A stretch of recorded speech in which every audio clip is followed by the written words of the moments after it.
যখন মানুষের পিঠ যখন দেয়ালে ঠেকে যায়, সময়ের ব্যবধানে বারবার সে জুলুমের শিকার হতে থাকে, রাষ্ট্র তার দায়িত্ব পালনে ভুলে যায়, তখন স্বাভাবিকভাবে মানুষ তখন আর সংবিধান আর আইনের দোহাই দিয়ে মানুষকে নিবৃত রাখা যায় না।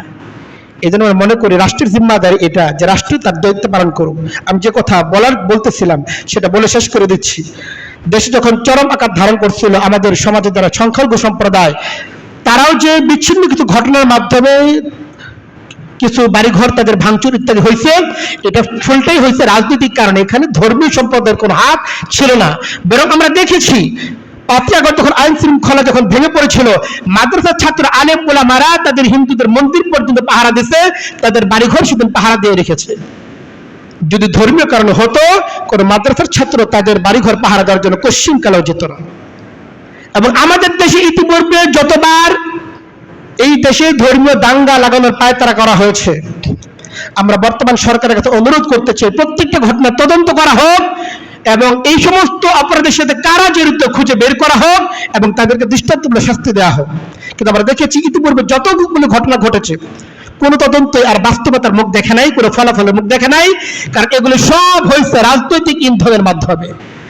তদন্ত করে দেখা যাবে কোন আলেম ওলামার সাথে কখনো জড়িত না, কোন রাজনৈতিক নেতা কর্মী স্থানীয়, ওরাই নিজেদের স্বার্থের জন্য দেশের মধ্যে অস্থিতিশীল পরিবেশ তৈরি করার জন্য এই সমস্ত সংখ্যালঘুদের বাড়িঘরে হামলা করেছে, যার ফলে এগুলোর কখনোই আর তদন্ত আর আমাদের সামনে আসে না, এগুলোর বিচার আচারও কোনোদিন হয় না। আমরা সরকারের কাছে অনুরোধ করতে চাই, ইতিমধ্যে সরকার বারবার আমাদের দেশের সংখ্যালঘু সম্প্রদায় যারা আছে তাদেরকে আহ্বান করেছেন, তাদেরকে ডেকেছেন, আমরা আসেন বসেন, কারা অপরাধ করেছে আমরা তদন্ত করব।